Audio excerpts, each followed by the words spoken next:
Assalamualaikum warahmatullahi wabarakatuh. Innal hamdalillah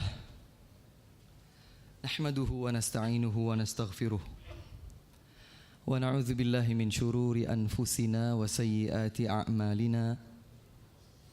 May yahdihillahu fala mudilla lah wa may yudlil fala hadiya lah.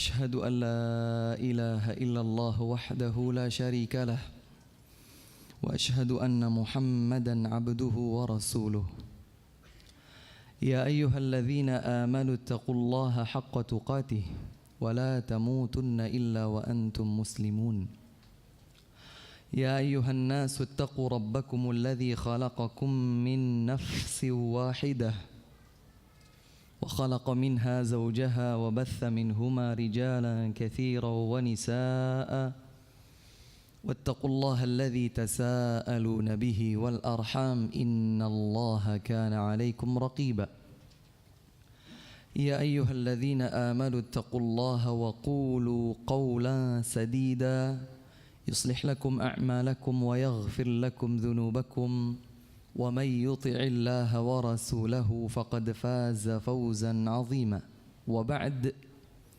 فإن أصدق الحديث كتاب الله وخير الهدى هدى رسول الله صلى الله عليه وعلى آله وسلم وشر الأمور محدثاتها وكل محدثة بدعة وكل بدعة ضلالة وكل ضلالة في النار ثم أما بعد.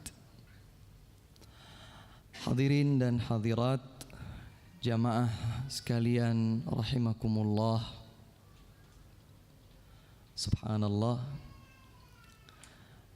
di tengah teriknya sinar matahari kota Jakarta, juga di tengah hiruk pikuk yang ada di tengah-tengah kota Jakarta, ternyata memang lebih adem, lebih dingin berada di dalam masjidnya, dimanapun masjid itu. Tidaklah keliru tatkala Nabi SAW menyatakan ahabbul biqa'i ilallah masajiduha. Bagian bumi yang paling Allah cintai adalah masjid-masjidnya. Wa abghaduha ilallahil aswaq. Dan bagian bumi Allah yang paling ia benci adalah pasar-pasarnya. Subhanallah. Kita berada di masjid di atas pusat perbelanjaan. Entah mau yang bagian pertama atau bagian kedua ini, yang ahabbul biqa' atau abghaduha. Namun kita punya harapan, ya, kita punya optimisme, kita berhusnudzan kepada Allah Subhanahu wa taala dan katakan kepada semua orang.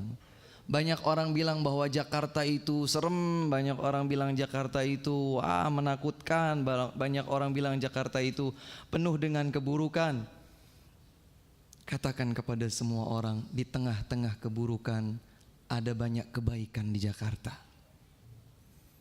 Pohon salak itu berduri, tapi kalau kita sudah dapat bongkahan salak, kemudian kita buka kulitnya, manis juga rasanya.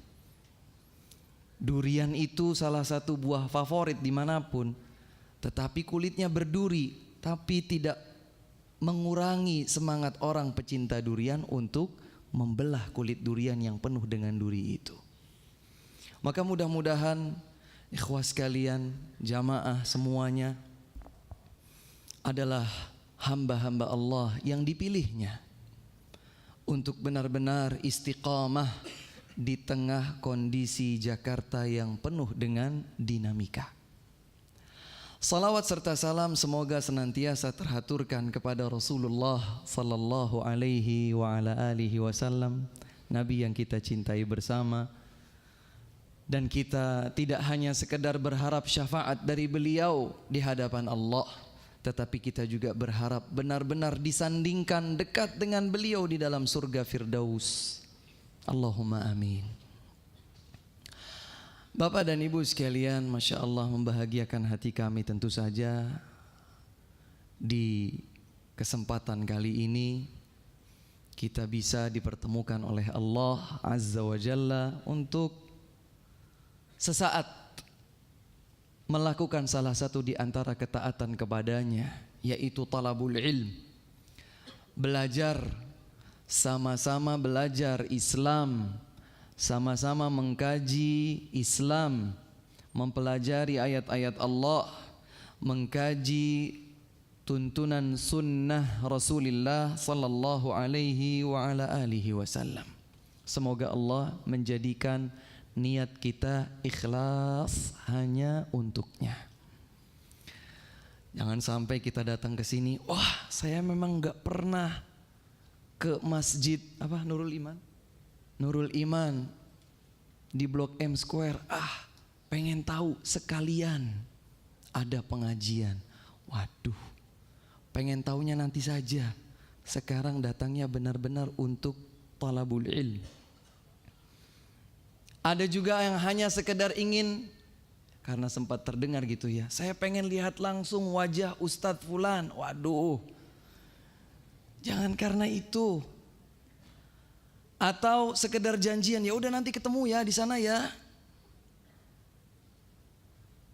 Jadikan niat kita bersama berada di tempat ini, saya dan semua yang hadir di sini adalah untuk Allah Subhanahu wa taala. Baik hadirin sekalian, menarik perhatian kami di kesempatan siang hari ini untuk menelaah sesuatu yang belakangan sering terdengar. Banyak orang sekarang sudah angkat bicara tentang musuh-musuh. Wah, sekarang sudah semakin banyak musuh umat Islam. Musuhnya A, musuhnya B, musuhnya C, musuhnya D, dan seterusnya. Kalau handphone itu, smartphone itu bisa bersuara dengan sendirinya dan dia punya jantung, dia akan bilang, wah saya mau istirahat. Capek dia setiap saat. Selalu mendapatkan kiriman, mengirimkan sesuatu. Terus seperti itu, tidak pernah berhenti-berhenti. Seandainya dia punya jantung, seandainya dia punya mata dan bisa menangis, dia mau berteriak, tolong istirahatkan saya. Saya juga mau istirahat. Ternyata aktivitas telepon genggam itu luar biasa. Dampaknya tidak kalah luar biasa. Sekarang tidak jarang orang yang angkat bicara tentang agama, dalilnya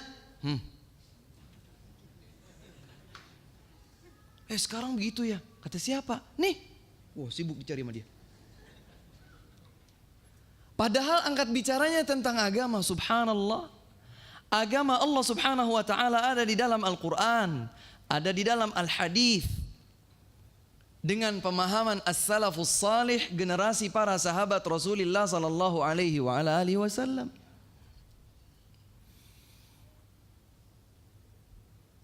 Berkomentar tentang yang terjadi di Yaman, berkomentar tentang yang terjadi di Suriah, berkomentar tentang yang terjadi di Irak, dan seterusnya. Enggak habis-habisnya. Kemudian bangkit sebuah semangat.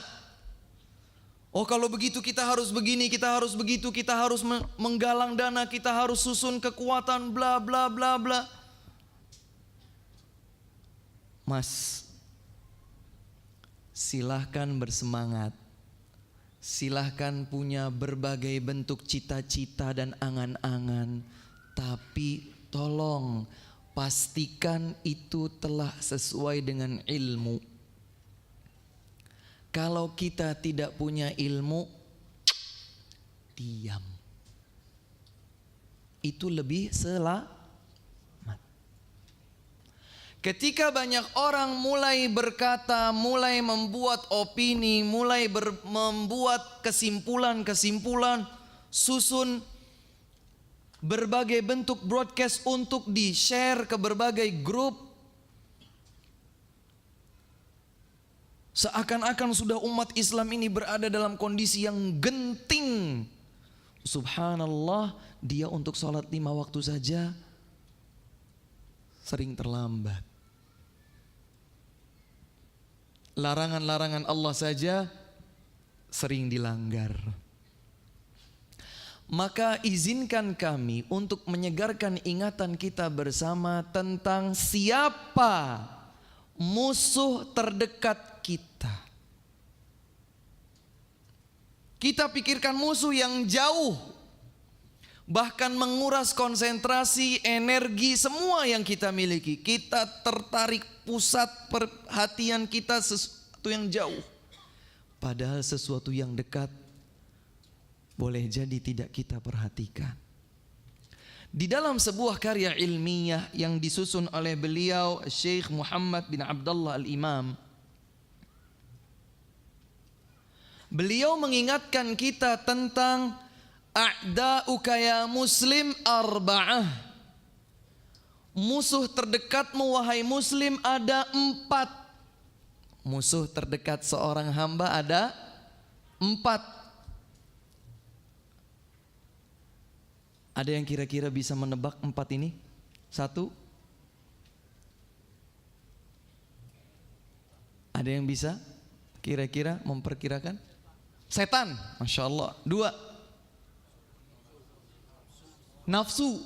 Nafsu apa nih? Nafsu syahwat apa nafsu? Pokoknya nafsu, Ustaz, pernah dengarnya begitu. Yang ketiga, iya Pak, syubhat. Apalagi? Wanita. Masya Allah, ada aja ini. Bapak beristri Pak? Waduh. Bapak punya anak perempuan? Musuh terdekat kita ada 4. Yang pertama adalah an-nafs, jiwa. Jiwa kita sendiri. Musuh terdekat kita yang kedua adalah al-hawa, hawa nafsu, baik syahwat atau yang lainnya.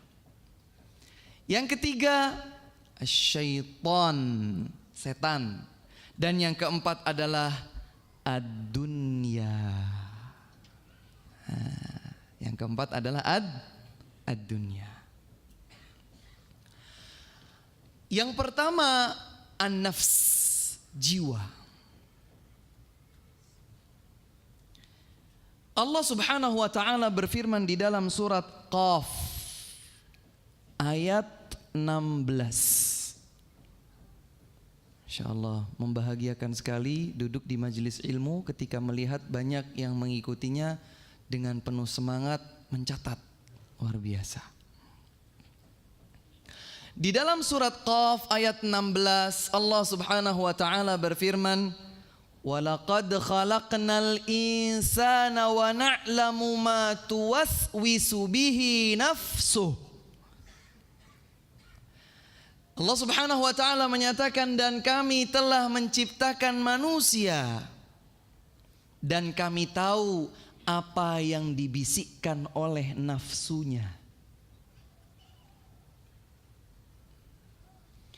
Apa yang dibisikkan oleh nafsunya yang Allah sebutkan di dalam rangkaian cerita surat Yusuf. Wa ma ubarri'u nafsi, aku tidak bisa menganggap diriku sendiri suci. Nafsi, saya tidak bisa menganggapnya suci. Kenapa? Innan nafsala ammaratum bisu. Sesungguhnya jiwa itu selalu mengajak kepada yang buruk. Jiwa itu selalu menyeret, memanggil, mengundang untuk yang buruk. Maka sesungguhnya inilah yang layak dijadikan sebagai musuh terdekat kita, karena kita tidak berpisah dari jiwa ini.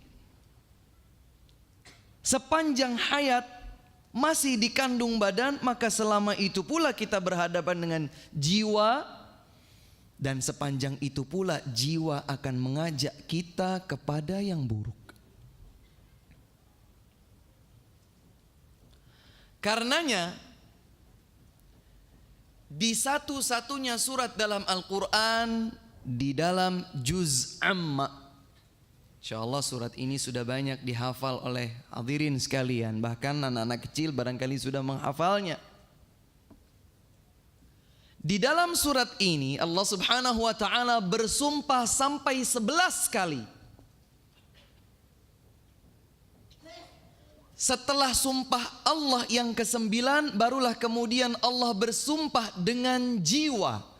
Perlu diingat bahwa Allah Subhanahu wa taala itu bersumpah dengan yang Allah kehendaki, baik atas nama dirinya atau atas nama makhluk-makhluknya. Wasyamsi, demi matahari.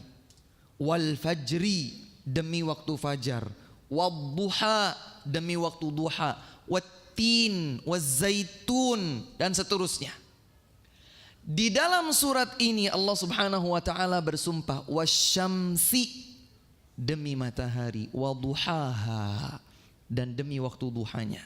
Wal qamari, demi bulan, idza talaha, bila ia datang setelahnya. Setelah siang berlalu datanglah malam. Wan nahari idza jallaha, wal laili idza yaghshaha, was samai wama banaha, wal ardi wama tahaha. 9 selesai. Wa nafsi wama sawwaha, demi jiwa dan apa yang dibisikkannya. Kemudian inti dari penyebutan setelah sumpah-sumpah berjumlah 11 itu, fa'alhamaha fujuraha wa taqwaha. Allah Subhanahu wa taala mengilhamkan kepada jiwa untuk menjadi buruk, fujur, atau menjadi bertakwa. Qad aflaha man zakkaha, beruntung, berjaya orang yang dapat membersihkan jiwanya.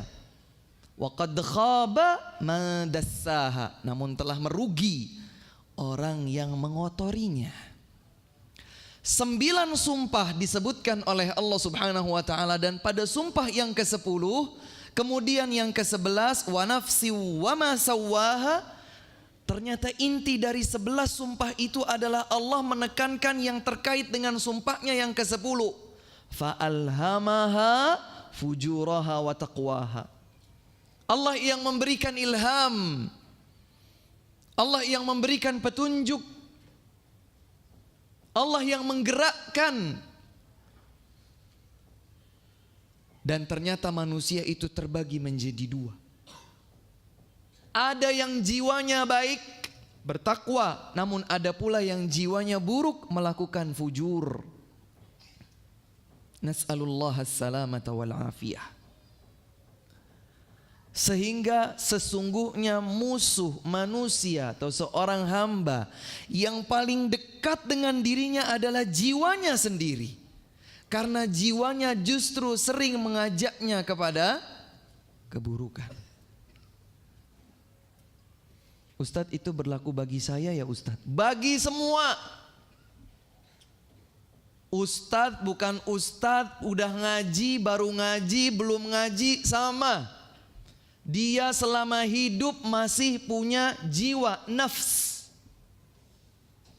Dan jiwa tersebut lebih banyak menyeret, mengajak, mengundang kita untuk yang buruk. Hanya orang-orang yang beriman, hanya orang-orang yang beruntung, hanya orang-orang yang mendapatkan taufik dari Allah Subhanahu wa taala agar bisikan-bisikan keburukan dalam jiwanya dapat ia perjuangkan sehingga ia tersisihkan.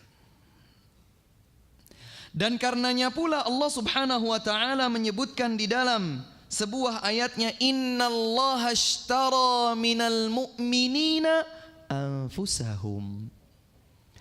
Allah membeli dari kaum mukminin, apa yang Allah beli?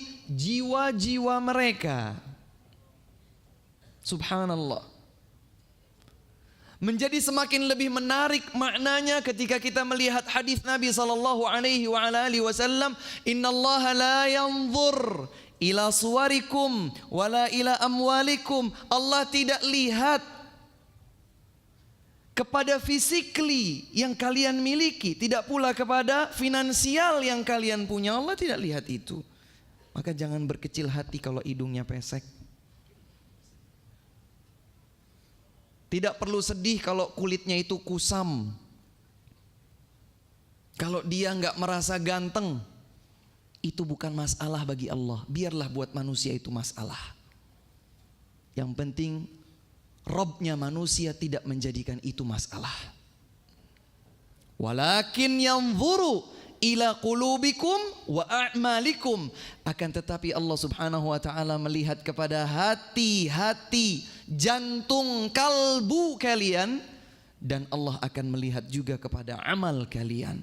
La ilaha illallah. Disebutkan oleh Al-Imam Ibnul Qayyim rahimahullah dalam kitabnya Al-Fawaid, subhanallahi fin nafs. Segala puji bagi Allah subhanallah dalam jiwa ini. Artinya bicara tentang an-nafs, jiwa, subhanallah. Istakbara iblis. Iblis sombong. Wa hasada Qabil. Qabil salah satu putra Nabi Adam, hasad, iri, dengki. Wa atau Ad. Kaum Ad melampaui batas. Wa tughyani Thamud. Dan Thamud, kaum Thamud melakukan sikap-sikap berlebihan. Wa jur'ati Namrud. Dan kecongkakan Namrud. Wastitalati Fir'aun. Dan kesombongan Fir'aun. Wa baghi Qarun. Kezalimannya Qarun. Wa quhhati Haman. Kekikiran dan keangkuhannya Haman. Wa hawa dan seterusnya disebutkan oleh Ibnul Qayyim rahimahullahu ta'ala. Wa fiha min akhlaqil bahaim hirsul ghurab wa syarrihil kalb. Dan ternyata di antara akhlak-akhlaknya binatang juga kita dapatkan dalam beberapa bentuk binatang.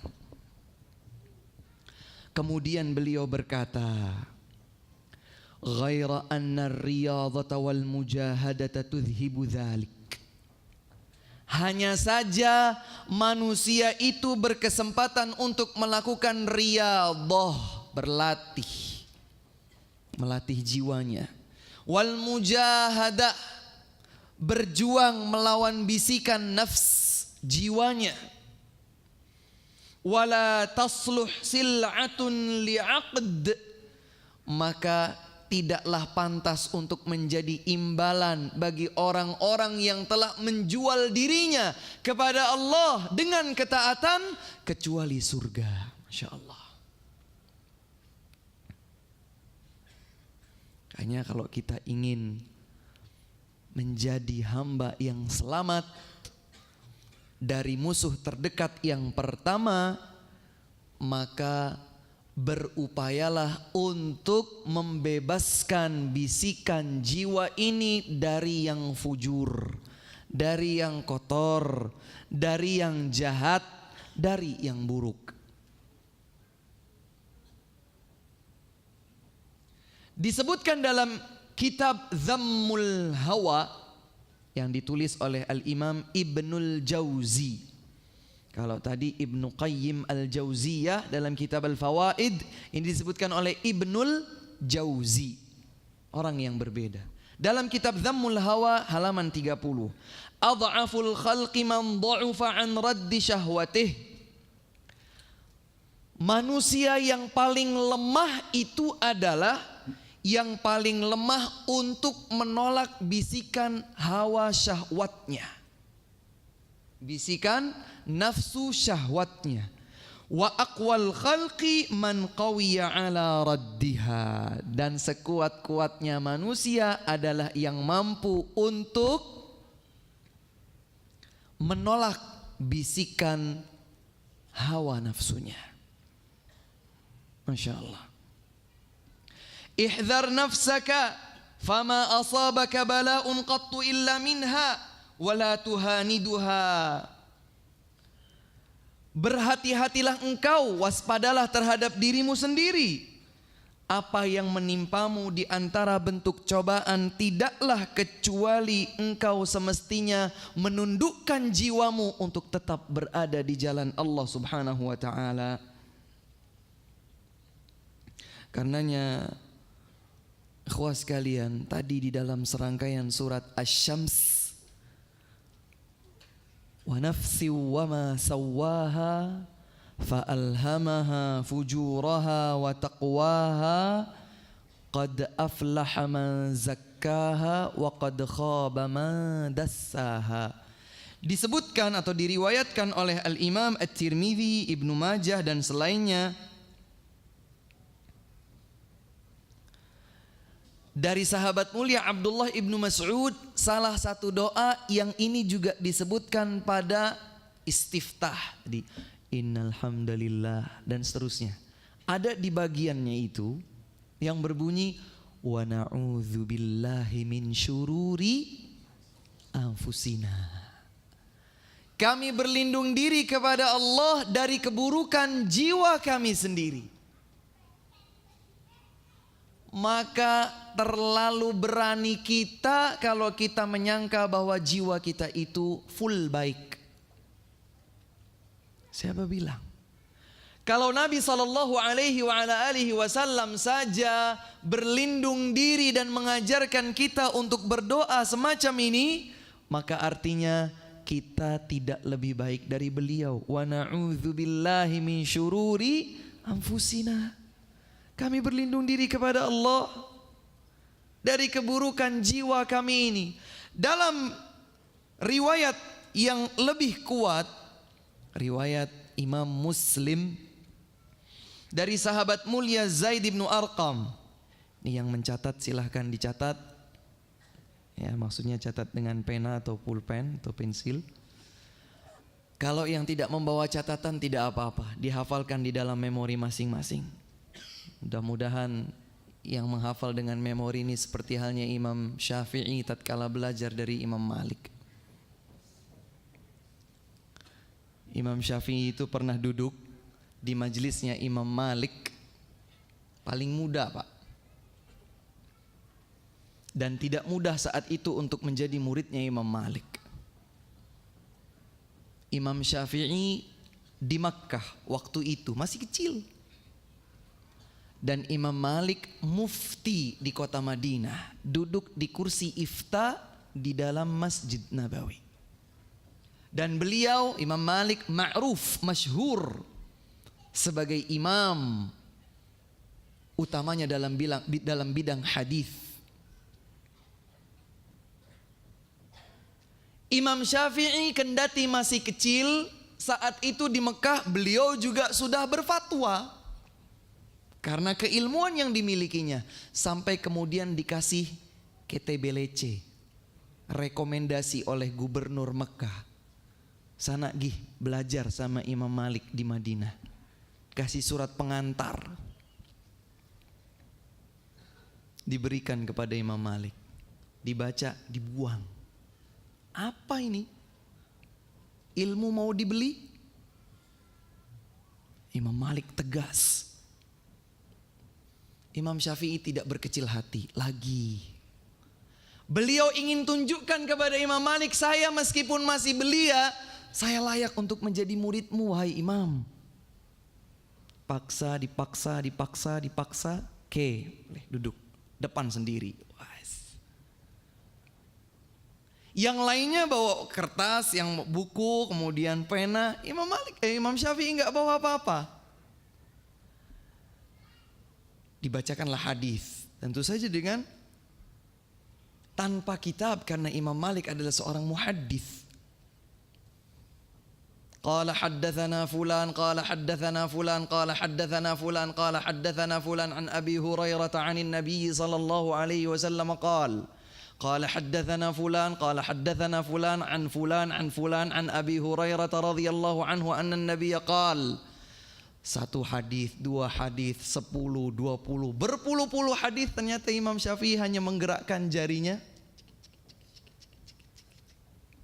Imam Malik melihat, ini main ini anak ini.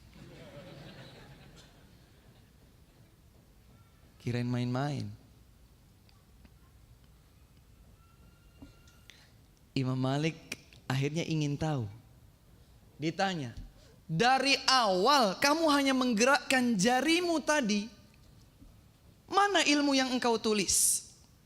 Kemudian kata Imam Syafi'i, wahai Imam Malik, izinkan aku untuk memperdengarkan seluruh hadis yang tadi engkau bacakan sejak awal. Disebutkan dan tidak satu harokat pun keliru. Mudah-mudahan yang di sini juga bisa menjadi seperti Imam Syafi'i.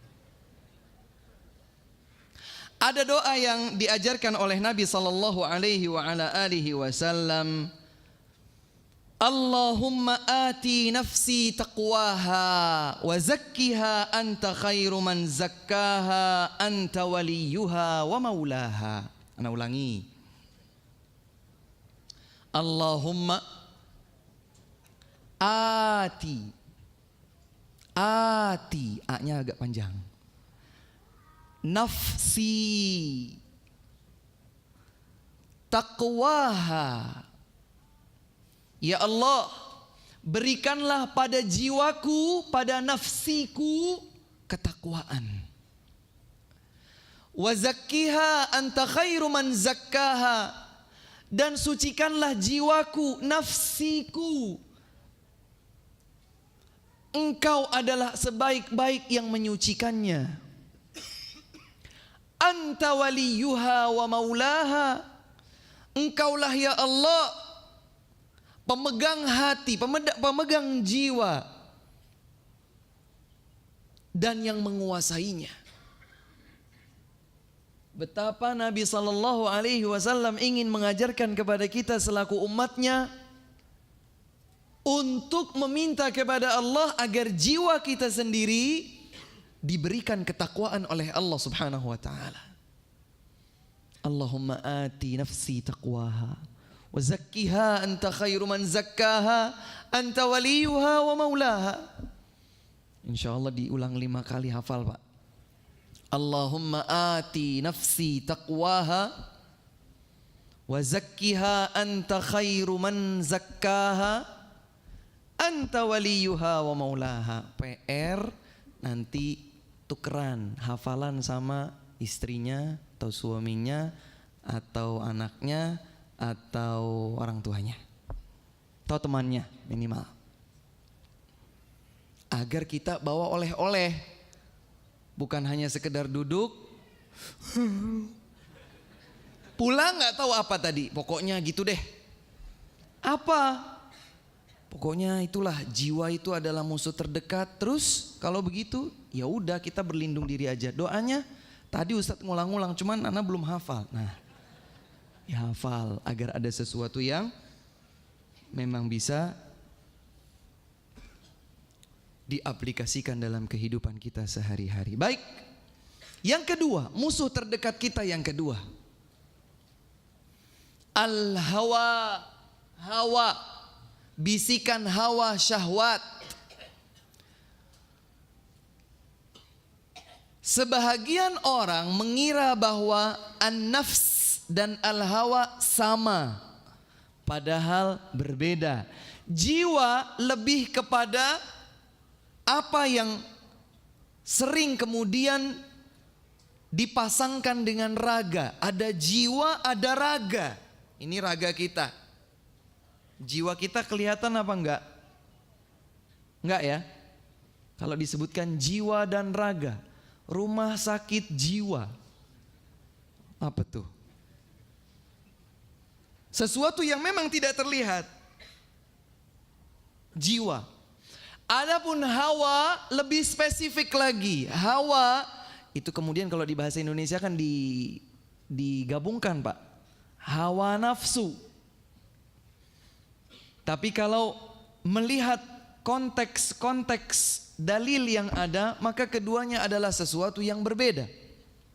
Dan ketahuilah bahwa sesungguhnya musuh terdekat kita yang kedua adalah hawa nafsu. Disebutkan oleh Ibnul Jauzi dalam kitabnya Talbis Iblis, "I'lam annal adamiyya lamma khuliqa rukiba fihil hawa wasyahwah." Ketahuilah bahwa anak cucu Adam itu pada saat diciptakan, ia dirakit, disusun atau tercipta memiliki hawa, memiliki syahwat. Dan ini juga perlu dicatat. Syahwat itu kalau di dalam bahasa Arab tidak harus selalu dengan pasangan lawan jenis. Karenanya kalau di dalam bahasa Arab, ana la ashtahi hadzal ta'am, aku tidak bersyahwat terhadap makanan ini, maka maksudnya bukan syahwat yang identik dengan lawan jenis, tapi syahwat itu adalah pelampiasan kepuasan di dalam batin. Kata Ibnul Jauzi dalam kitab Talbis Iblis, "I'lam annal adamiyya lamma khuliqa rukiba fihil hawa wasyahwah." Ketahuilah bahwa anak cucu Adam pada saat ia diciptakan, maka di dalamnya langsung satu paket, ada hawa, ada syahwat. Liyajtaliba bidzalika ma yanfa'uh. Dengan hawa dan syahwat itu dia berharap untuk mendapatkan apa yang bermanfaat baginya. Wa wudhi'a fihil ghadab. Demikian pula pada dirinya ada sifat marah. Liyadfa'a bihi ma yu'dhih. Agar dengan sifat marah itu dia akan menghindarkan apa yang tidak dia suka, apa yang akan menyakiti atau mengganggu dirinya dia hindarkan. Ada sifat marah. Wa u'tiyal aqla kal mu'addib, dan dia diberikan akal pikiran sehingga menjadi seperti orang yang mu'addib, menjadi orang yang tertata. Ya'muruhu bil adli fima yajtalibu wa yajtanib, dengan keadilan yang dikawal oleh akal pikirannya. Dengan itulah dia bisa mengambil manfaat atau menghindarkan diri dari kecelakaan atau kebinasaan. Kemudian Allah Subhanahu wa taala berfirman, "Afara'aita man ittakhadha ilahahu hawa." Tidakkah engkau melihat orang yang telah menjadikan hawa nafsunya sebagai Tuhannya? Dia punya semangat untuk bekerja misalnya, mencari uang misalnya, tapi untuk merasakan khamr, untuk mencicipi wal'iyadzubillah zina, untuk merasakan perbuatan-perbuatan kotor.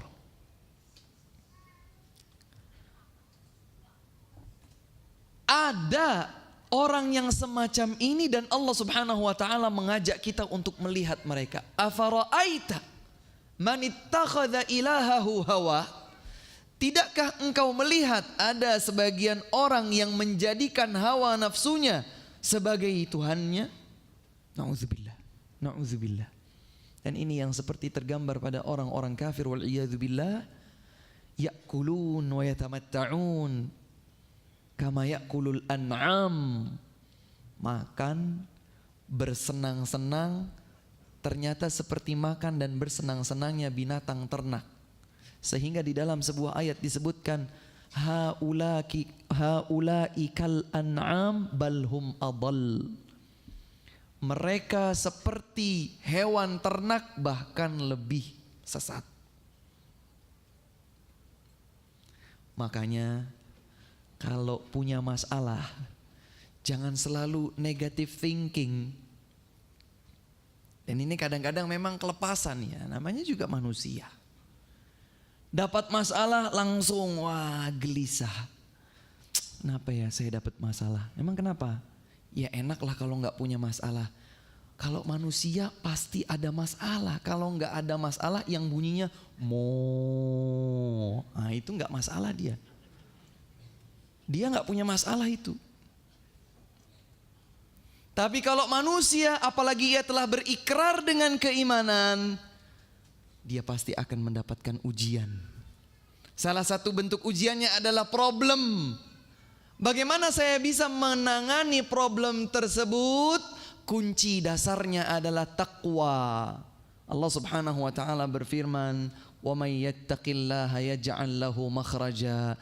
Setiap orang itu pasti menjumpai masalah dalam hidupnya. Maka Allah Subhanahu wa taala menyatakan dalam surat At-Talaq ayat yang kedua, barang siapa takwa kepada Allah, maka Allah akan berikan jalan keluar terhadap semua masalahnya.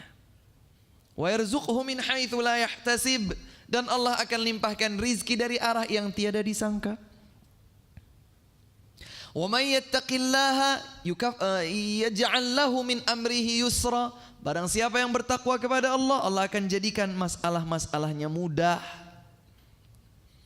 Wa may yattaqillaha yukaffir anhu sayyi'atihi wa yu'zim lahu ajra. Barang siapa yang bertakwa kepada Allah, maka Allah akan mengampuni dosa-dosanya dan melipat gandakan pahala baginya. Maka jangan selalu negative thinking dengan masalah. Semoga Allah Subhanahu wa taala melimpahkan kesabaran kepada kita dan memberikan jalan keluar kepada kita melalui takwa.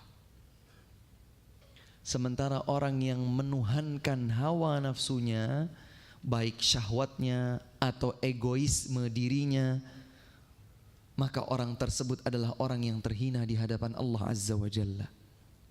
Ambisius, mendapatkan ini, mendapatkan itu, mendapatkan ini, mendapatkan itu, padahal bersifat sementara. Kalaulah dikejar, tidak bertahan lama. Entah mungkin kita yang harus tutup usia berakhir di liang lahat, atau ambisi tersebut menguap begitu saja karena Allah Subhanahu wa taala tidak memperkenankan kita mendapatkannya. Oleh karena itu ayyuhal ikhwah wal akhawat, seorang yang bertakwa kepada Allah, seorang yang beriman kepada Allah, dia tahu bagaimana menyikapi hawa nafsunya. Dia tahu bagaimana menyikapi hawa nafsunya. Kapan dia harus menghadapinya dengan sabar, kapan dia harus menghadapinya dengan penuh ketangguhan, kesungguhan. Tapi ya namanya manusia, kadang-kadang keluh kesah itu ada. Innal insana khuliqa halu'a. Sesungguhnya manusia itu diciptakan banyak berkeluh kesah. Apalagi kalau dia sudah semakin jauh dari Allah Subhanahu wa taala, maka akan semakin mengeluh, dan mengeluh. Kembalilah kepada Allah Subhanahu wa taala, bertakwalah kepadanya. Jauhkan bisikan hawa nafsu. Dan sekali lagi, hawa nafsu atau syahwat itu tidak hanya berhenti hanya pada makna yang terkait dengan kemaluan atau hubungan lawan jenis. Tidak. Apa saja, orang ingin kepemimpinan, itu adalah hawa nafsunya. Seseorang congkak tidak mau menerima kebenaran, itu hawa nafsunya. Seseorang tidak mau ditegakkan amar ma'ruf pada dirinya supaya tidak kehilangan kursi panas yang sedang dia duduki, itu hawa nafsunya. Banyak hawa nafsu yang kita lihat di kehidupan kita sehari-hari. Maka dinasihatkan oleh beliau, faya muslim, wahai seorang muslim, idza aradta an tadzuqa ta'mal iman, kata beliau, jika engkau ingin merasakan manisnya iman, wa an tajida sa'adata ta'abbudi lillah, dan engkau mengharapkan kebahagiaan beribadah kepada Allah, fa'alaika an tuhariba hawak, maka hendaklah engkau memerangi hawa nafsumu sendiri. Dijelaskan di dalam Ibnul Jauzi juga dalam kitabnya Dhammul Hawa halaman 16, wa'lam annal hawa yasri bi sahibihi fi funun. Masya Allah. Kata beliau, ketahuilah bahwa hawa nafsu itu mengalir pada diri pelakunya dalam berbagai bentuk. Dalam berbagai bentuk. Wa yukhrijuhu min dairatil aqli ila dairatil junun. Dan hawa nafsu seringkali mengeluarkan diri seseorang dari akal yang sehat menuju kegilaan. Maksudnya dia itu menjadi hamba yang enggak stabil mikirnya. Itulah yang wallahu a'lam sering dibilang galau lah, apalah. Jangan galau. Bertahanlah untuk tidak menjadi galau. Wa qad yakunul hawa fil ilm, kata Ibnul Jauzi. Boleh jadi hawa nafsu itu ada pada ilmu. Loh, maksudnya gimana itu Ustadz? Hawa nafsu dalam ilmu di antara contohnya adalah seseorang sudah berilmu tapi tidak mau mengamalkannya. Itu hawa nafsu dalam ilmu. Atau seseorang lebih merasa enjoy dengan kejahilan pada dirinya, kebodohan pada dirinya. Itu hawa nafsu pada ilmu. Atau seseorang menyembunyikan ilmu agar tidak ada orang yang lebih pintar dari dirinya. Itu juga hawa nafsu dalam ilmu. Subhanallah. Maka hawa nafsu juga berlaku pada ilmu. Fayukhrijuhu ila dhiddi ma ya'muru bihil ilm. Maka hawa nafsu dalam ilmu artinya seseorang yang akan justru mengeluarkan dirinya sendiri dari bimbingan dan tuntunan pelita ilmu. Pada dasarnya ilmu itu baik. Ilmu itu adalah cahaya. Ilmu itu adalah pelita. Tapi karena dia terkuasai oleh hawa nafsunya, maka dia cenderung ingin lepas diri dari bimbingan pelita ilmu. Na'udzubillah. Wa qad yakunu fi zuhd fayukhriju ila riya. Dan boleh jadi hawa nafsu itu terjadi pada ranah zuhud. Dia mengira bahwa dirinya sedang ingin zuhud. Ternyata justru menjatuhkan dirinya pada riya. Nih lihat saya nih, pakaiannya kucel-kucel saja. Gak usah rapi-rapi. Sobek-sobek, bolong-bolong gak apa-apa. Zuhud ini, dia tidak sadar bahwa dirinya sekarang sedang ingin disebut, oh iya fulan zahid. Jatuhlah dia pada riya. Maka subhanallah. Kalau seseorang setiap kali berkata, setiap kali bersikap, setiap kali berbuat, dia pastikan bahwa dirinya melakukan itu dengan bimbingan ilmu, maka insya Allah. Kemudian musuh terdekat kita yang ketiga adalah syaitan. Dapat dicatat di dalam surat Fatir ayat 6.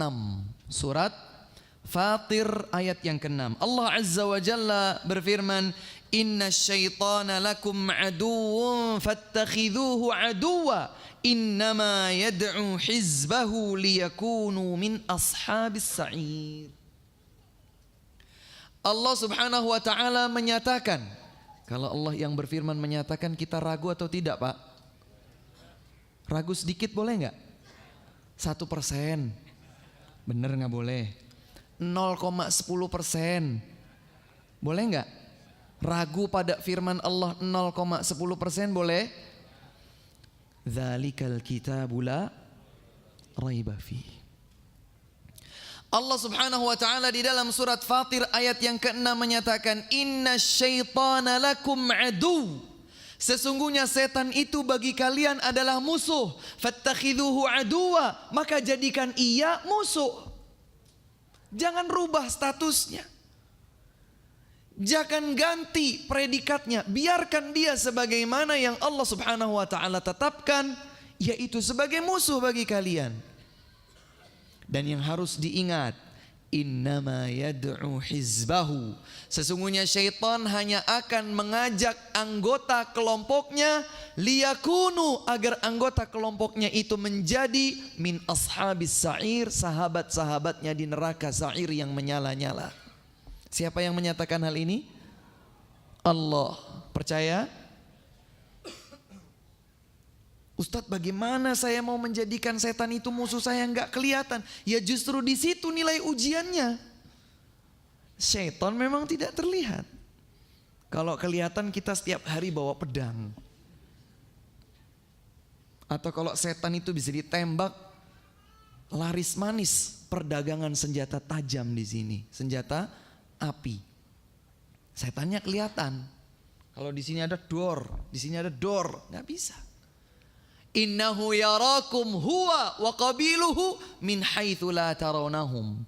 Dia setan dan kroninya bisa melihat kalian di sisi kalian tidak bisa melihat mereka. Tapi parahnya dia ini selalu mengajak yang bisa direkrut menjadi temannya untuk menjadi penduduk neraka sa'ir. Na'udzubillah. Semakin ditegaskan oleh Allah Subhanahu wa taala di dalam surat Al-A'raf ayat 27. Allah menyatakan, "Ya bani Adam la yaftinannakumus syaitan kama akhraja abawaikum minal jannah." Wahai anak cucu Adam, jangan sampai setan memfitnah kalian, maksudnya menggoda dan menggelincirkan kalian sebagaimana ia telah berhasil menggelincirkan ayah kalian dan mengeluarkannya dari surga. Ayah kita semua Adam alaihissalam sudah berada di dalam surga. Tapi iblis, syaitan memang diciptakan dari unsur yang mengerikan, yaitu api. Dan selalu memiliki kufur, pembangkangan.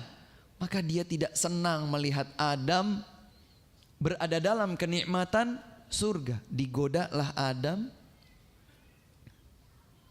sehingga Adam alaihissalam melakukan perbuatan yang menyebabkan Allah murka kepadanya dan kepada Hawa istrinya.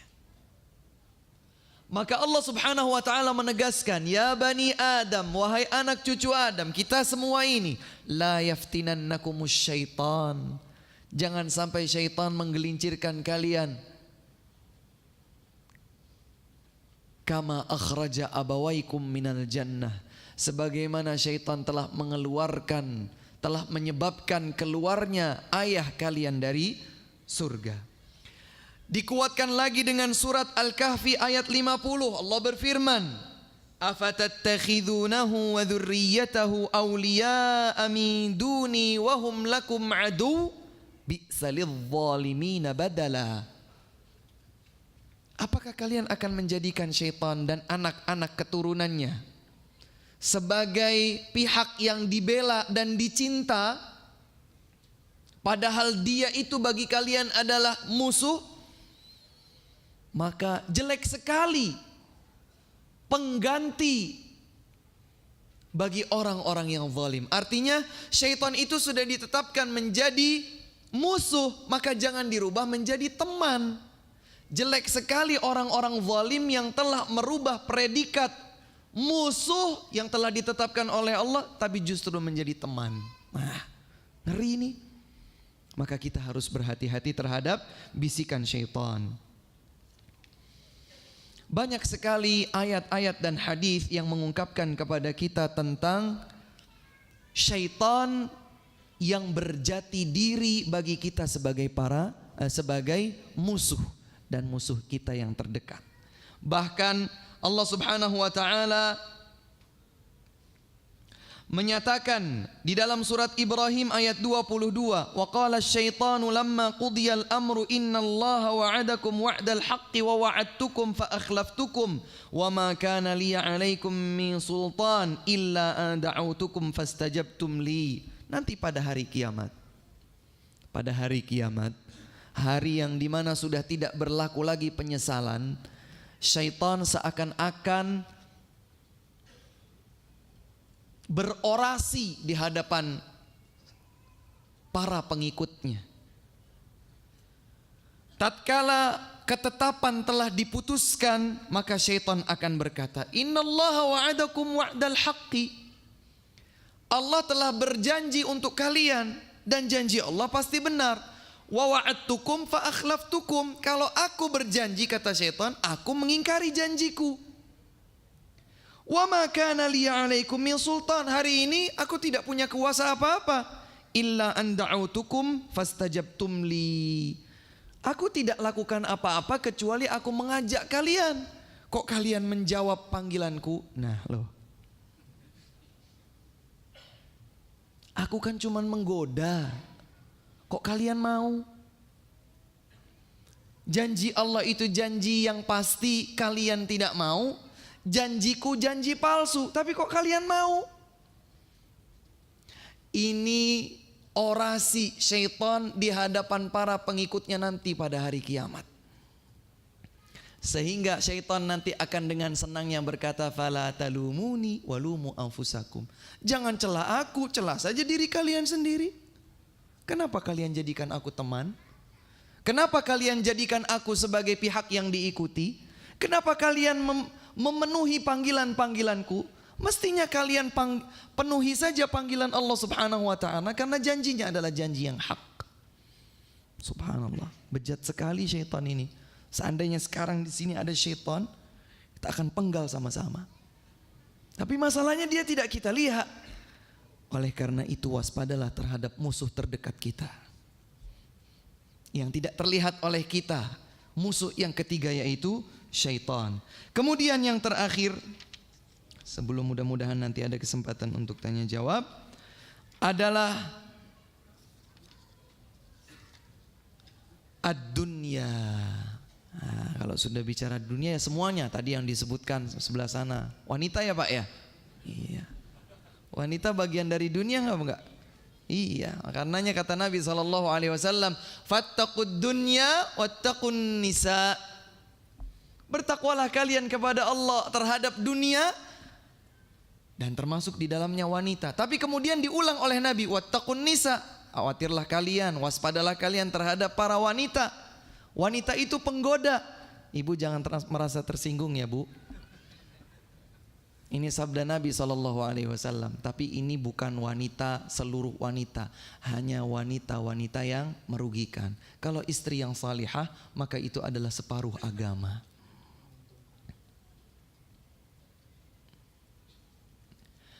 Dunia dan seisinya pada dasarnya berstatus, berpredikat sebagai musuh bagi kita.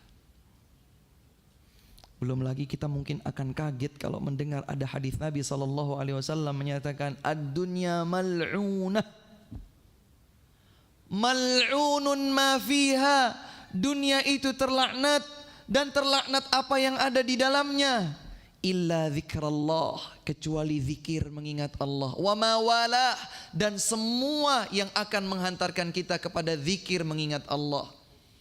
Wa alimun au muta'allim, atau seorang alim atau yang belajar ilmu. Masya Allah. Carilah selamat dari celaan dunia. Karena dunia itu adalah sesuatu yang boleh jadi akan menghantarkan kita kepada kebinasaan. Surat Al-Hadid ayat 20 kiranya cukup mengingatkan kepada kita. I'lamu annamal hayatud dunya la'ib. Ketahuilah bahwa sejatinya kehidupan dunia adalah mainan. Walahu, dan sesuatu yang sia-sia. Wazinah, hiasan saja. Watafakhurum bainakum, hanya sekedar buat tempat saling berbangga. Watakathurun fil amwali wal aulad, dan saling berbangga membanyakkan harta, membanyakkan anak keturunan.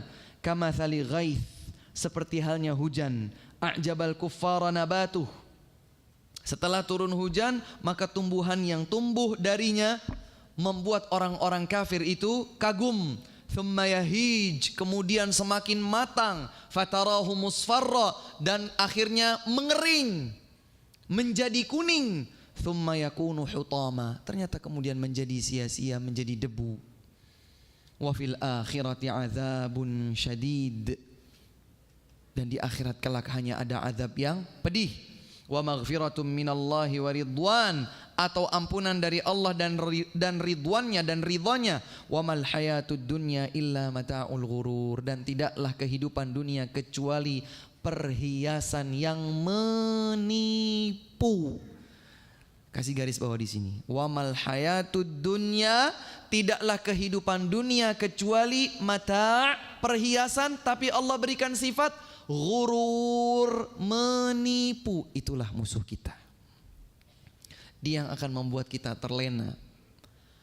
Ikhwas sekalian, bukan berarti ketika dijelaskan hal ini artinya kita tidak boleh beraktivitas mencari kenikmatan dunia. Bukan, boleh, silahkan. Wala tansa nasibaka minad dunya, Al-Qasas 70. Jangan lupa jatahmu, nasibmu di dunia, silahkan. Tapi prioritaskan yang utama adalah akhirat. Ustadz, semua kata-kata antum itu semuanya kayaknya susah deh kalau di Jakarta ini. Ya terus bisa bilang apa saya kalau itu dirasa sulit oleh kita? Mau silahkan ambil, nggak mau nggak apa-apa. Tidak ada paksaan kok. Suka ambil, nggak suka buang saja. Toh masing-masing di antara kita tahu bahwa hidup ini benar-benar adalah ujian. Toh hidup ini benar-benar sementara. Toh yang akan abadi hanyalah surga atau neraka. Kita semua sudah tahu jalannya surga jelas, jalannya neraka jelas. Ujian dunia itu memang berat. Berat Ustadz, berat. Kok bisa Ustadz? Ad-dunya sijnul mu'mini wa jannatul kafir. Dunia itu adalah penjara bagi seorang mukmin dan surga bagi orang kafir. Ini dijelaskan oleh Nabi SAW. Dan dalam hadis yang sahih beliau menyatakan, huffatid dunya bil makarih. Dunia itu dikelilingi dengan hal-hal yang berat. Wa huffatin naru bis syahawat. Dan neraka itu dikelilingi dengan hal-hal yang selaras dengan bisikan syahwat hawa nafsu kita. Semoga Allah Subhanahu wa ta'ala menjaga dan melindungi kita dari fitnah dunia, dari bisikan syaitan, dari gangguan-gangguan yang dihembuskan oleh hawa nafsu dan jiwa yang selalu menyeret kita kepada keburukan. Tidak terkecuali kalau kita mengingat hadis Nabi SAW, inna likulli ummatin fitnah, wa fitnatu ummatil mal. Setiap umat itu diuji dengan sebuah ujian, dan ujian bagi umatku, bagi umat Rasulullah SAW adalah harta. Karenanya dalam hadis yang sahih juga diriwayatkan oleh Al-Bukhari, Nabi SAW menyatakan, tidak terjadi hari kiamat sampai 1, 2, 3, 4, 5. Kemudian beliau menyatakan, fayakthurul mal fayafid. Salah satu tanda hari kiamat itu melimpah ruahnya harta. Baru beberapa saat yang lalu saya mendengar dari seseorang, Masya Allah, Ustadz saya itu orang kampung katanya. Kemudian di Jakarta saya mendapatkan majikan yang baik, yang selalu memperhatikan saya. Saya diberikan kebutuhan-kebutuhan, dipenuhi semuanya. Dulu Pak Ustadz, di zaman saya masih kecil, saya masih di kampung, saya ingat sekali katanya, baju itu sampai bolong-bolong, sobek, kemudian dijahit sampai bagian yang dijahit itu sobek lagi, dijahit lagi 2 kali, 3 kali. Sekarang Pak Ustadz, saya menerima dipenuhi kebutuhan saya oleh majikan saya, sampai lemari saya itu penuh. Nggak bisa lagi masukin baju, majikan saya masih kasih. Maka saya terpikir untuk memberikannya kepada orang. Ternyata orang yang saya anggap membutuhkan dan layak untuk menerima, dia juga nggak menerima karena kebanyakan pakaian. Masya Allah. Ya fil. Jadi banyak. Dan itu yang seringkali membuat manusia umat Rasulullah sallallahu alaihi wasallam tergelincir. Berlindung dirilah kepada Allah Subhanahu wa taala dari 4 musuh terdekat kita, dari nafsu jiwa kita sendiri, dari bisikan hawa syahwat, dari syaitan, dan dari dunia yang seakan-akan melambai hijau menanti kedatangan kita untuk dipeluk dan diraihnya. Semoga Allah Subhanahu wa taala menjadikan kita hamba-hambanya yang salih dan salihah, berhak untuk mendapatkan husnul khatimah dan kembali ke dalam surganya. Allahumma amin. Ini yang dapat kami sampaikan, kurang dan lebihnya mohon maaf. Wallahu taala a'lamu bis-shawab wa akhiru da'wana alhamdulillahi rabbil alamin. Jika ada pertanyaan kami persilahkan.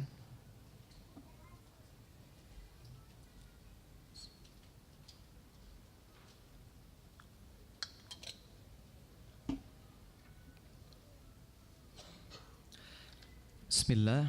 Ustadz, bagaimana cara menjaga sunnah di akhir zaman seperti ini agar selalu istiqamah? Yang pertama, ikhlaskan niat hati dalam setiap berilmu dan beramal. Dan ini penting. Ini sangat penting. Mengikhlaskan hati dalam setiap berilmu dan beramal. Kemudian yang kedua, selalulah bersemangat untuk menuntut ilmu, karena ilmu adalah pelita dalam kegelapan langkah kita. Yang ketiga, senantiasalah berada di tengah lingkungan yang baik, yang salih. Berada di tengah lingkungan yang baik, yang salih, yang akan selalu mengingatkan kita, bersahabat dengan sahabat yang akan mengingatkan kita akan kebaikan, dan begitu seterusnya. Yang keempat, berdoa kepada Allah Subhanahu wa taala, karena sebanyak-banyak doa yang dipanjatkan oleh Nabi sallallahu alaihi wasallam adalah terkait dengan istiqamah. Ya muqallibal qulub, tsabbit qalbi ala dinik. Dan juga yang tidak kalah pentingnya adalah Astaghfirullahaladzim, kok lupa menyebutkan sesuatu.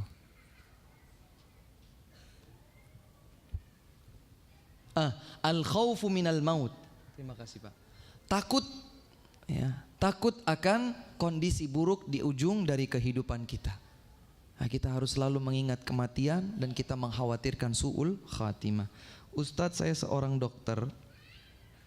Jika ingin membuka pelayanan dengan sistem BPJS, apakah dibolehkan? Sebab nanti BPJS akan diberlakukan kepada seluruh penduduk Indonesia. Wallahu ta'ala a'lam. Jika nanti memang sudah menjadi sebagai sebuah ketetapan seperti halnya pajak dan lain sebagainya, kita tidak bisa kecuali mengikutinya. Wallahu ta'ala a'lam. Memperbanyak istighfar kepada Allah dan melakukan amal kebaikan yang akan menutupinya. Bagaimana cara agar mendapatkan husnul khatimah? Wah, kajian tersendiri ini. Tapi yang jelas mendapatkan husnul khatimah ringkasnya adalah dengan istiqamah. Dan bagaimana agar istiqamah? Yang tadi dijelaskan. Bagaimana menghilangkan bisikan yang ada di dalam dada kita?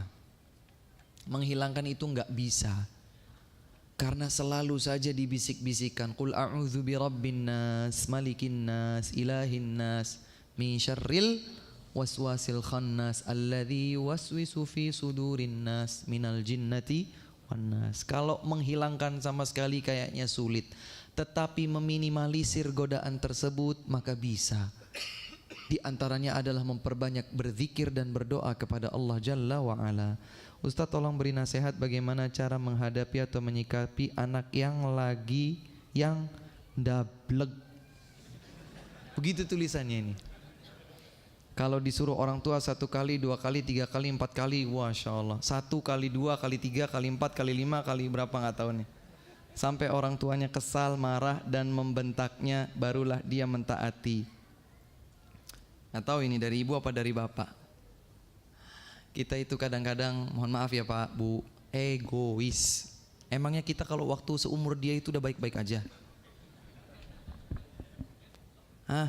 Kita waktu seusia dia, coba tanyakan sama ibu dan ayah kita, Pak, Bu, dulu saya seusia kayak gini gimana? Wah, jauh lebih dahsyat. Jangan-jangan begitu. Jangan-jangan begitu. Ya sabar. Sabar. Sabar. Sabar. Sabar. Wa ma u'tiya ahadun ata'an khairun wa awsa'a minas sabri. Kata Nabi SAW, tidaklah seseorang mendapatkan anugerah dari Allah yang lebih baik dan lebih luas daripada kesabaran. Kemudian kadang-kadang kita itu seperti menjadi pokoknya kayak saya ini benar Ustadz. Ya memang benar, tapi sekarang anak kita seusia itu mungkin nalarnya belum baik, nalarnya belum sempurna. Dirangkul. Ini contoh sederhana saja. Mungkin di ibu kota mungkin orang tua ini. Mah, main ya mah. Ya boleh. Kemana? Ke situ mah. Ya udah, nanti jam 8 pulang ya nak. Iya mah. Semula tidak ada masalah. Ternyata anaknya pulang jam setengah 10 malam. Tareng, buka pintu langsung matanya bulat. Habis itu anak. Kan mama udah bilang pulangnya jam 8, dihabiskan. Padahal kita itu kalau enggak buang energi kan bisa. Kamu dari mana saja nak? Mama merasa kehilangan kamu, Masya Allah. Dia merasa diposisikan sebagai sesuatu yang something berharga begitu. Mama kehilangan kamu 1,5 jam, kamu kemana saja? Maka insya Allah tidak sulit bagi dia untuk iya mah. Tadi sebetulnya udah mau pulang mah. Dia berusaha untuk menjelaskan sedikit-sedikit. Begitu pula ketika kita ingin mengajak anak kita. Ayo nak kita bereskan mainannya misalnya. Gak mau dia. Ya sabar kita bereskan sendiri. Oh rasanya senang sekali ya kalau bereskan mainan ini ditemani sama kamu nak. Masih tidak bergeming juga. Ya sabar sampai semua beres mainannya. Besok begitu lagi. Sampai kemudian Allah subhanahu wa ta'ala memberikan taufik kepadanya. Usaha terus berjalan. Dakwah dilakukan. Hikmah terus dilakukan. Jangan pengennya instan. 1 kali, 2 kali, 3 kali. Emang kalau sudah 5 kali sudah segalanya begitu? Belum. Coba tanya orang tua kita. Jangan-jangan kita itu baru 10 kali kita nurut. Kita baru diajak 5 kali saja sudah blingsatan gak karu-karuan. Sabar ya. Kita harus sabar. Allahu a'lam.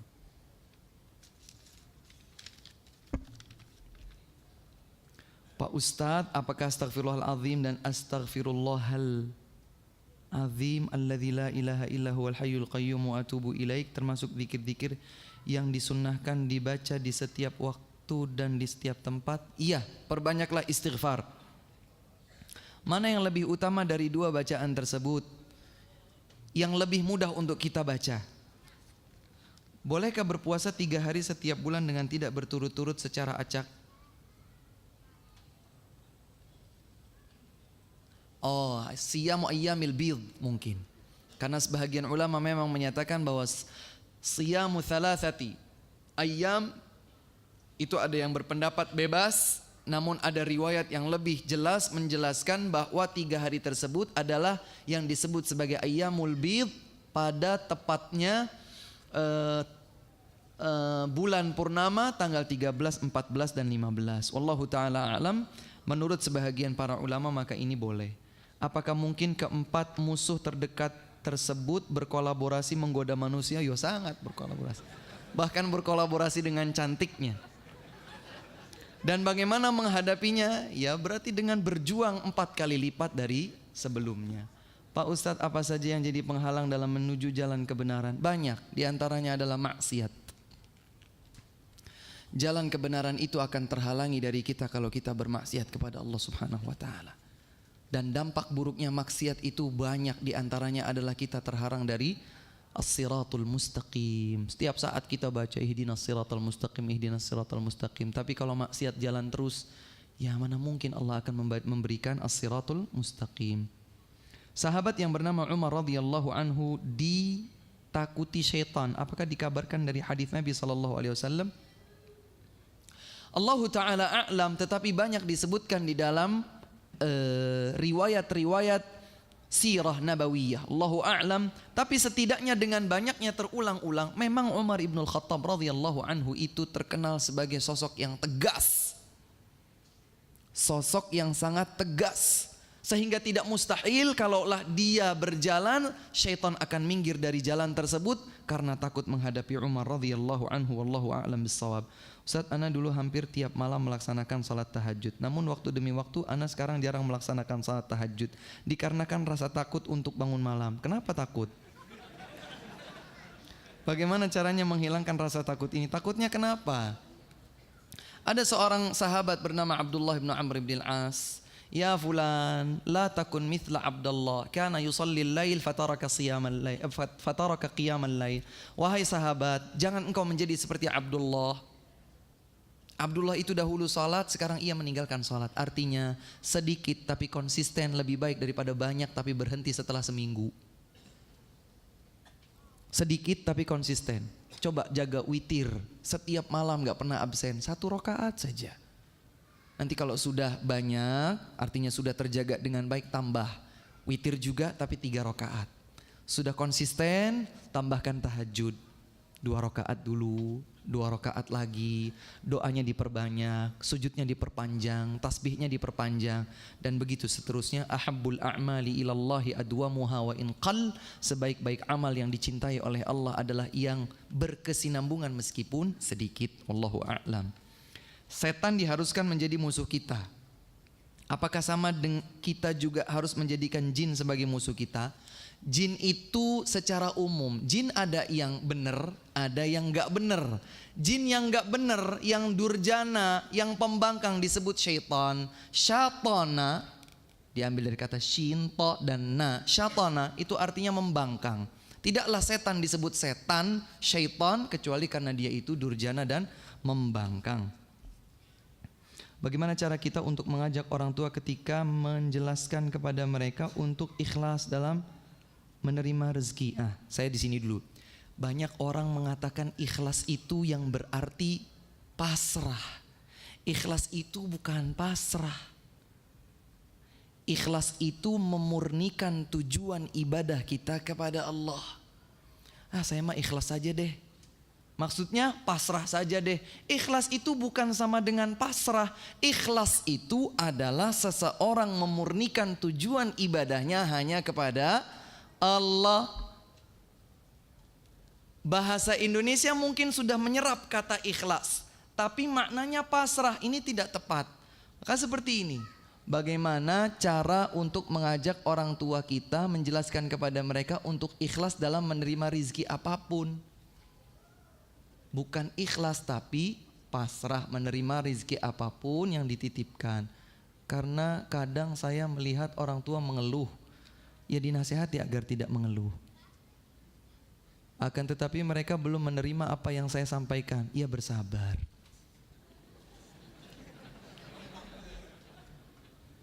Kita itu kadang-kadang pengennya begitu, sulap, celing, harus berubah seperti yang saya kehendaki.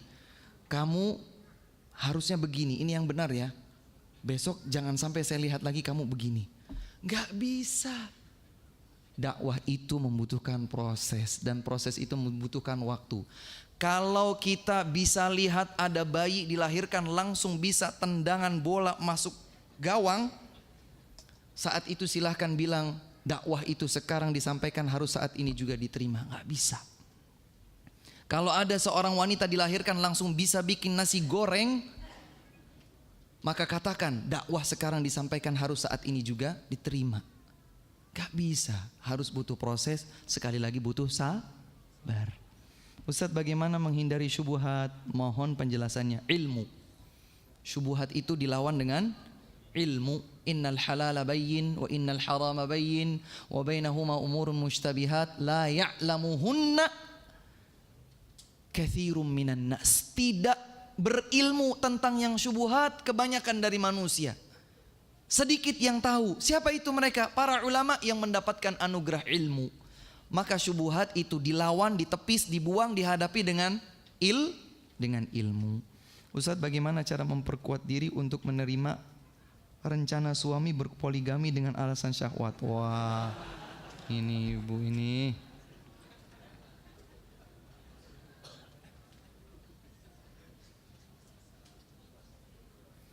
Ibu cara memperkuat dirinya adalah juga sama dengan sabar. Ini kan katanya bagaimana cara memperkuat diri untuk menerima rencana suami berpoligami dengan alasan syahwat. Kalau ibu nggak mau bapak berpoligami, ya ibu harus penuhi syahwat bapak. Kalau ibu nggak sanggup memenuhi syahwat bapak, nanti tumpah kemana-mana. Ya lebih baik beli panci yang kedua, masak air sama-sama bisa tertanggulangi. Apa bedanya syaitan dengan iblis? Iblis itu kakek buyutnya syaitan, dan syaitan itu semua jin yang durjana. Dalam surat An-Nas disebutkan bahwa iblis itu bisa berbentuk jin dan manusia. Yang bisa berbentuk itu adalah yang membisikkan manusia. Alladzi yuwaswisu fi sudurin nas minal jinnati wan nas. Apakah nafsun mutmainnah bisa dijadikan teman dekat? Nafsun mutmainnah itu adalah jenis jiwa. Ya, kita memang karena pendeknya waktu tidak bisa menjabarkan banyak. Sebetulnya banyak yang bisa dijabarkan dari masing-masing musuh terdekat kita, sebagaimana dijelaskan oleh para ulama dalam kitab-kitab mereka. Nafsun mutmainnah adalah jiwa yang merasa tenang. Tenang dengan apa? Dengan segala bentuk ketaatan kepada Allah. Apakah nafsun mutmainnah bisa dijadikan sebagai teman dekat? Iya. Kalau kita memiliki teman yang Masya Allah dia itu senantiasa dekat kepada Allah, selalu berada dalam ketaatan kepada Allah, jadikanlah dia adalah sahabat kita. Wallahu a'lam. Bagaimana cara mengajak orang tua untuk mau belajar membaca Al-Quran tanpa menyinggung perasaan beliau? Orang tuanya seperti apa ini? Maksudnya masa diajak baca Al-Quran tersinggung? Ya diajak saja, saya nggak tahu ya, maksudnya harus disesuaikan dengan kondisi orangnya. Kan bisa saja disampaikan, Pak, Masya Allah, kita ini sudah semakin hari semakin berusia. Ayo Pak, kita sama-sama belajar Al-Quran. Saya juga belajar, Bapak juga belajar. Entahlah, yang jelas mengajak orang tua memang harus disampaikan secara santun, ya, lebih santun, lebih bersahaja, lebih memposisikan beliau, menghormati beliau, menempatkan beliau pada kedudukan yang semestinya. Dan mudah-mudahan di lain waktu dan mudah-mudahan bisa dipenuhi oleh asatidzah di Jakarta tentang fiqhud dakwah, fikih di dalam berdakwah. Subhanakallahumma wa bihamdika asyhadu an la ilaha illa anta astaghfiruka wa atubu ilaik. Wassalamualaikum warahmatullahi wabarakatuh.